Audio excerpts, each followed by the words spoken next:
Le clairon.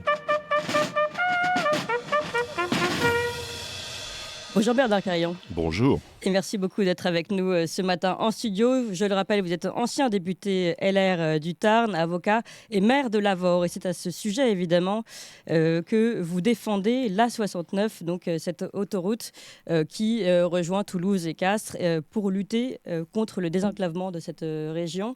Vous souhaitiez aujourd'hui un droit de réponse par rapport à un invité que nous avons reçu, un juriste qui avait précisé que, selon lui, cette autoroute n'était pas forcément pertinente. Je vous propose d'écouter un extrait de ce juriste qui était passé chez nous sur Tocsin il y a quelques semaines. Écoutez ça.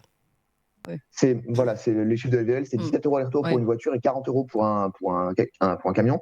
Donc, c'est absolument exorbitant. Et alors, pour tous ceux qui seraient tentés de dire oui, effectivement, on va continuer à prendre la route gratuite qui est juste à côté, parce que pour 10 minutes de plus, on ne va pas payer, eh bien, le projet d'A69 prévoit de rajouter 12 ronds-points sur la nationale pour lui augmenter le trajet de 40 minutes. Les automobilistes seront obligés, de facto, ceux qui font le trajet tous les matins, de prendre l'autoroute. Voilà. Voilà, donc cette juriste suggérait notamment qu'il y avait, avec cette autoroute, une question d'opportunité par rapport à un projet qui aurait pu être public et peut-être moins onéreux. Et donc, à ce sujet, vous souhaitiez répondre et nous dire à quel point c'était important pour la région de pousser cette autoroute. Quand j'ai entendu votre émission, j'ai cru que j'étais sur France Inter, dans un débat, dans le fond, entre journaliste de la France Insoumise et un zadiste qui aurait mis une cravate ou un costume. Et non, j'étais sur votre radio. Je ne connais pas ce juriste, celui que vous présentez comme un juriste. Moi, je connais le dossier depuis une trentaine d'années. Je l'ai défendu. Je l'ai obtenu de François Fillon en 2010. C'était difficile parce qu'à l'époque, on voulait ménager la susceptibilité des associations environnementalistes. Mais j'ai obtenu l'arbitrage de François Fillon. Ça a été ensuite détruit par François Hollande et la parlementaire socialiste qui m'a succédé. Alors, quand j'entends dans votre émission que c'est un projet socialiste, c'est un non-sens. C'est un projet qui était porté par un homme de droite. Vous ne me ferez pas l'affront de penser que je suis socialiste. Non. Bon. Mais c'est également porté par des socialistes. Non, pas du tout. Alors, ensuite, j'ai entendu dans cette émission, la droite a été nulle sur cette question. Non. Nous avons répondu à un projet qui est défendu par 75% de la population du bassin concerné. 75%, c'est pas mal. C'est un projet qui est consensuel politiquement, du RN, j'y insiste, jusqu'au Parti socialiste resté dans les ornières de la République. Bon. En passant par les Républicains. Alors, j'ai entendu, il y a un an, Éric Zemmour disant qu'il connaissait bien le département et qu'il était plutôt contre, parce qu'on aurait coupé des arbres, etc. À ma connaissance, Éric Zemmour n'est jamais venu dans le Tarn. Ou alors secrètement. Bon, on n'est pas là pour défendre Éric Zemmour. Non, mais naturellement, je vous connais, Clémence. Sa déléguée départementale, c'est vrai, habite sur le tracé. C'est peut-être la formation qui est venue de là. Bon. Mais lorsque vous citez, par exemple, Thomas Braille, le gars qui a grimpé sur les arbres, et que je connais très bien, bon. Il était élagueur il y a quelques années et il vivait de la coupe des arbres. Il avait d'ailleurs coupé 56 à Mazamet, dans une ville qui a besoin de ce désenclavement routier. 56. Depuis, il embrasse les arbres sur l'écorce, si vous voulez. Il est tombé entre les mains d'un gourou et il vit autour, ou plutôt dans une petite secte, où on pratique plutôt la culture du chichon, si vous voulez, qu'autre chose. Bon. Et si vous voyez l'état dans lequel les zadistes ont laissé ces zones où ils ont habité depuis des mois, vous verriez que c'est plutôt dégueulasse. Bon. Donc, 75% de la population est favorable. Tous les entrepreneurs le sont. Tous. Vous avez le respect de l'entreprise, j'imagine. Bien sûr. Bon. Tous les entrepreneurs sont favorables. Pourquoi ? Parce que le bassin de Castres-Mazamet est le seul en France qui soit enclavé. Le seul. Alors, s'expriment sur le sujet des bobos parisiens, des zadistes, l'extrême gauche, mais tous ceux qui ont le taxi G7, le métro, l'autoroute, l'aéroport international et le TGV. Nous, on n'a rien de tout ça. Alors, moi, j'en ai un peu marre qu'on nous prenne pour des ploucs, si vous voulez. Qu'on nous prenne pour des ploucs. pour des plots qui devraient se contenter de ce qu'ils ont. Non, c'est un droit. Et nous invoquons ce droit au nom de la justice et de l'égalité de traitement.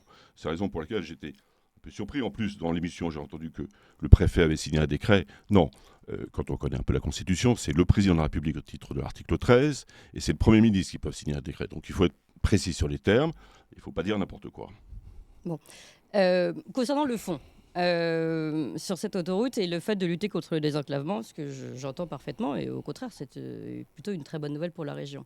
N'y avait-il pas d'autres moyens de participer à ce désenclavement, comme par exemple pousser une ligne ferroviaire ou utiliser la route nationale qui était déjà sur place et peut-être lui permettre d'accélérer cette voie ou en tout cas ne pas l'allonger aujourd'hui comme c'est le cas avec le nouveau tracé de cette route à côté de l'autoroute. Pour le ferroviaire, évidemment, tout le monde y pense et tout le monde en a parlé au bar de la Marine.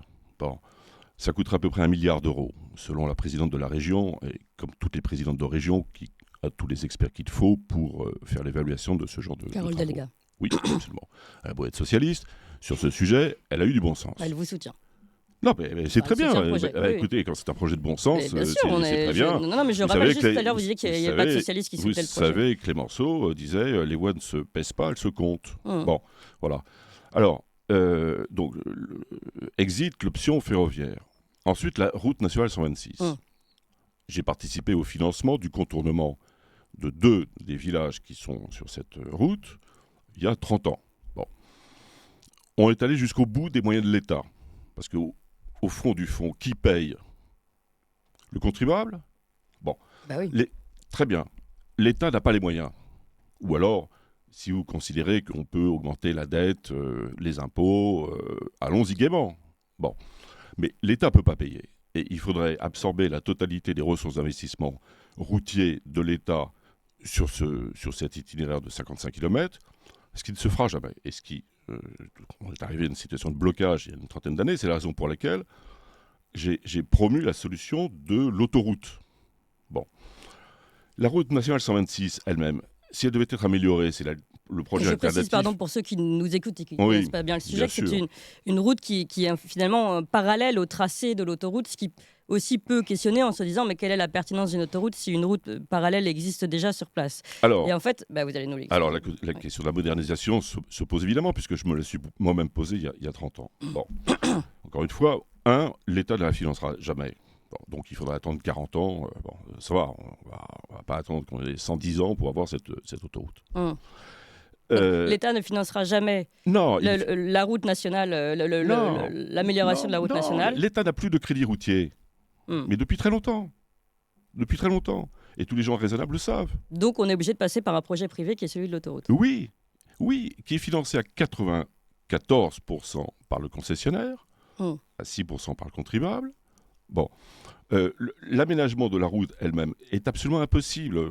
Ou alors il faudrait détruire des quantités de maisons, détruire beaucoup plus d'arbres qu'ils n'ont été avec notre chantier autoroutier, et sans gagner de temps. Je rappelle donc les arbres dont vous parlez, ce sont les platanes. Mais la route nationale 126, elle a été construite aussi en abattant des platanes, figurez-vous.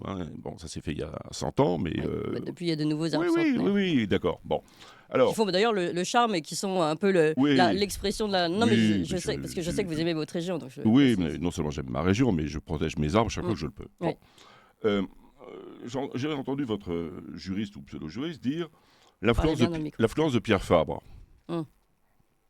Mais nom d'un chien. Il a... Mais attendez. Pierre Fabre, vous savez qui c'est ? Oui. Bon.